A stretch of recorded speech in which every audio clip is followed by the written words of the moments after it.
Nilou is back on banner and better than ever in my opinion, as she has a lot more characters to pair with her for her unique bloom mechanic, and she also has quite a few more options for how you might want to build her. So today we're going to be going over our updated Nilou build guide, as well as different bloom teams you might want to try, and how well I think she'll be pairing with the two new upcoming Dendro characters, Kaveh and Baizhu. So we've got quite a bit to talk about. Let's go ahead and go over her kit. I'm not going to spend too much time on her kit here, as we've gone over in our previous build video in depth here, so I'm just kind of going to go over the highlights. And Nilou is a very unique character who has a unique bloom mechanic that only activates when you have only Hydro and only Dendro characters on your team. This is through her passive, the Court of Dancing Petals, and essentially whenever you use her E skill, you'll get the Golden Chalice's bounty effect for 30 seconds, and this will not only give you 100 elemental mastery, but it'll also activate this unique mechanic called Bountiful Cores, which is the same as the normal Dendro cores, except they deal significantly more damage and they activate significantly quicker. They also can't, be hyper bloomed or burgeoned, so they're just going to be that pure Dendro core damage. And this is extremely worth it. Limiting your team like that is very worth it because these cores deal a lot of damage, and most of that damage comes from the other passive, the Dance of Aeons, where every 1,000 points of Nilou's max HP past 30,000 will cause the damage dealt by Bountiful Cores created by characters affected by the Golden Chalice's bounty to increase by 9%. The maximum increase for this is 400%. So yeah, you can really make those Dendro cores deal some crazy damage. It does have a maximum though, and the maximum I believe is when you hit Nilou's HP around 74,000, because it only starts activating after 30,000, and once you do 9% enough times to get up to that 400%, it's around 74,000, I believe. So HP percentage is going to be extremely helpful, and if you didn't notice, well, I didn't even talk about the talents that you can actually invest in. These also scale off of our max HP, and they're wonderful in their own right, but they aren't necessary for those Dendro cores to be dealing some substantial damage. I do, however, still recommend leveling these up, because if you want her to be on the field or to deal some decent damage, then you're going to want to level these up, especially the Elemental Burst, as it's capable of dishing out some pretty solid damage with its high scaling on the max HP here. So this can actually deal some significant damage, especially if you have a little bit of crit in there. The E skill is just nice, especially if you plan to keep her on the field, because you can keep her on the field dealing her normal attacks, dealing some pretty solid hydro damage depending on how you build her. But I do want to stress that you really don't need to invest in her talents that much for her to be dealing some significant damage, just because these passives alone allow those Dendro cores to deal so much damage themselves. And that's the gist of how Nilou's kit works there. Essentially, just kind of wanted to reiterate that for anybody who might want a brush up on it. So how do you want to build your Nilou? Well, I think that is largely going to rely on what weapons you have, especially if you have your signature weapon, then that might change how you're going to want to build her. And I do have her signature weapon, by the way, and that's why I don't think a lot of you are going to be using the set that I have on currently for your Nilou. In fact, I recommend for most of you to go a 2-piece Tenacity of the Millith for the free 20%. And then the brand new artifact set, the Vorukasha's Glow, do another 2-piece of that for even more HP percentage, giving you a free 40% HP increase on your artifacts there. Plus, getting two 2-piece sets with really good subsets is significantly easier than getting a 4-piece set that has really good substats. So I think a lot of you are going to want to go that route, as that is likely going to be the best way to increase your damage significantly. However, this isn't the only way. As you noticed, I don't have either of those on. In fact, I have the Flower of Paradise Lost set. This set is also fine. It gives you Elemental Mastery, which is going to contribute to that Dendro core damage as well, but also the 4-piece set here increases your bloom damage too. This is a phenomenal set for Nilou as well, but the increase that you get by investing into HP is largely going to be better unless you just have really good substats on this, and I'm at the point where my substats are very good on the set pieces that I have for this particular set, and in fact, I'm sitting at, I believe, 60k HP right now, and then I did put on the 20% increases to the HP there for my Nilou and got her to, I believe, 71k, and the damage was about the same, if not a little bit less than it was on this set, but this set's substats were a little bit better in general, allowing me to eke out a little bit more damage, especially in terms of the damage that Nilou actually does via her elemental burst and her potential normal attacks during her E skill if I wanted to use those. So that's why I'm using this set. This also just isn't a bad set in general. If you just happen to have really good substats on this over your HP percentage pieces, then I would recommend this first. But for most of you, getting as much HP percentage as you possibly can through those two-piece set bonuses is likely going to be the route you're going to want to go, because HP is incredibly important. So much so that your main stats, well, they're going to be HP as well. The Sands being HP is pretty much undeniable. I really couldn't recommend another one. Maybe Energy Recharge if you just have crazy HP substats everywhere, but HP percent for the most part here, and then HP percent on the Goblet is also going to give you the best results to be dealing as much bloom damage as you possibly can. Now the circlet here is up for debate. You'll notice here that I actually have a crit rate circlet instead of an HP percent circlet, and that's because, well, the substats on it are very good. I got plenty of HP here and elemental mastery, but this also allows me to regularly hit crits when I use my elemental burst, as well as if I choose to use her normal attack version of her E skill, allowing her to deal more personal damage, and I favor that personally and enjoy that a little bit more, so I keep crit rate on here, and sometimes I even swap out the Goblet for a Hydro damage bonus Goblet, just because I like to see her hit those big numbers sometimes. But if you're trying to maximize that bloom damage as much as possible, HP percent across the board is going to be the way to go, and if you want to see some higher personal damage numbers from her, HP percent both here and then crit rate here is a very nice way to go as well. Now let's talk about weapons for Nilou, and first and foremost, nothing holds a candle to the Key of Kajani Soot. This thing is pretty crazy for Nilou. It gives you a ton of HP percentage, not only through the sub stat there, but also through the passive, giving you an additional 20%. This is 80% HP bonus she gets from this, and not only that, this also bestows elemental mastery to her and the rest of the team, making this undoubtedly the best choice on Nilou. It is just insane how good it is on her, and nothing is really going to compare to it. But that's not to say it's your only option. You do have some other options. Things like Jade Cutter are fine.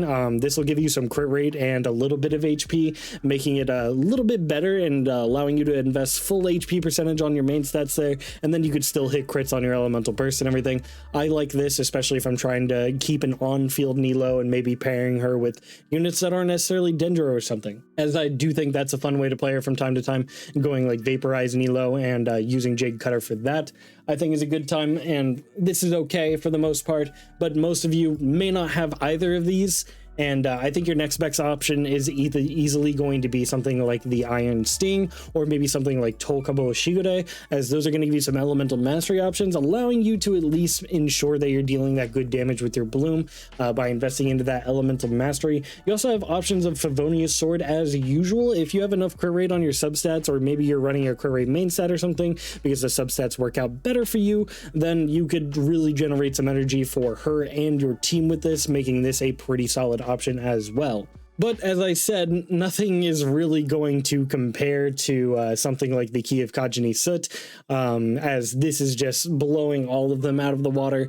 And but your next best option is pretty much any of the elemental mastery swords, or maybe something like Primordial Jade Cutter, just for that little bit of HP and a bunch of free crit rate. Now, teams for Nilou. These have changed a little bit since her introduction, considering we have significantly more Dendro characters to actually work with. Characters like Al Hatham as an option, characters like Yao Yao are now involved. We have at least a couple of options to go with for our new Nilou, which is very nice, because when she initially came out, we pretty much just had Dendro Traveler and Kole, I believe. I think Nahida was next in the banner, so we didn't even have her then. And yeah, so she's got a few more options, and she's getting 2 more on the way with Kaveh and Baizhu, which we are going to go over as well. But let's talk about some Dendro team combinations. My favorite one that I like to do personally is the one you're seeing on screen right now, the Nilou, Kokomi, Nahida, and the Traveler. I really like this team, as Nahido's Dendro application is really good, very strong, has is easy to refresh on multiple enemies and whatnot. Kokomi is an extremely good healer and a good on-fielder for some damage while you're just trying to activate some blooms.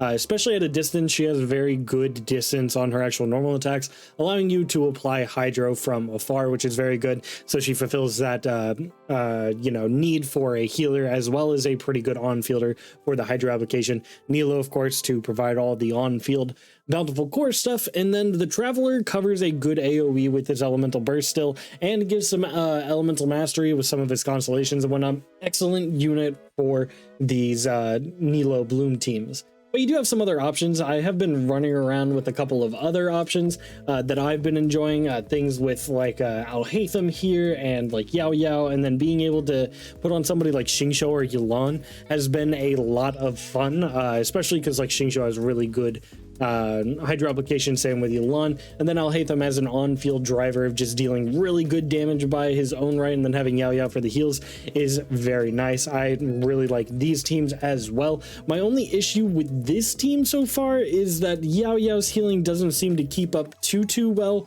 with the amount of damage the actual cores deal to Alhaitham when he's on the field, because Alhaitham doesn't have that much HP, and over time the cores will wear him down and Yao Yao won't necessarily always be able to keep up. And I did run into that a little bit, but for the most part it's not that big of an issue. I was only really running into that being an issue in the higher floors of Spiral Abyss, because if I took a hit and was getting hit by the Dendro cores without Alhaitham, then we were starting to run into some problems. But having Xingqiu here does help mitigate some of that. I was mostly running Yulan when I was doing that, so having the Xingqiu swords there to actually help with some of the healing might help with that a little bit. Right before we talk about Kaveh and Baizhu, I do want to say that Nahida, I think, is one of the best characters to pair with Nilou so far, just because Nahida's ability to give so much elemental mastery to the entire team makes her a huge asset for these Nilou teams. Because a lot of times when you're activating the bloom reaction, it can be a little hard to make it to where the right character is activating the specific bloom reaction, so your blooms can end up dealing a little bit less damage. Like my Kokomi here doesn't have really any elemental mastery on her, so if she's activating those blooms to happen, then she's not going to trigger that much damage as somebody like Nilou or any of the Dendro characters here would. But since Nahida's on the team and she gives so much elemental mastery, it doesn't really matter as she's cranking it up for everybody. So that's really nice. I really love Nahida on these bloom teams, and I think that's really important. If you don't have Nahida and you're thinking about getting Nilou, it is very worth considering getting Nahida first, because she's just pretty broken in general, and she makes these Nilou teams that much better.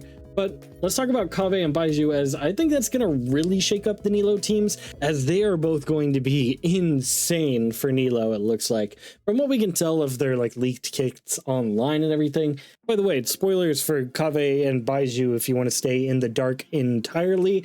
I totally understand. You can go ahead and click off now. That's pretty much going to be, the rest of this video here. So if you don't want to hear anything about that, then, go ahead and click off. But let's talk about Kaveh and Baizhu and their kits and how well I think they're going to accentuate Nilou. Well, first off, we'll start with Baizhu, as Baizhu I think is going to be crazy with Nilou. He's going to be, I think, the premier healer for your Nilou teams, as he not only seems to be healing a ton, he seems like he's going to be able to deal some solid damage himself, as well as has a passive that will increase your bloom damage in general. So yeah, I think he's going to go a little crazy. He's actually going to be able to, it looks like he's going to be able to deal some decent damage himself, but also be a really good healer. And the fact that his passive increases your bloom damage seems like a no-brainer healer for your Nilou bloom teams, in my opinion. I think Baizhu is going to be a crazy unit in general, because he not only increases bloom damage, that passive I'm talking about increases burning, hyper bloom, burgeon, so he's going to be an amazing Dendro unit in general.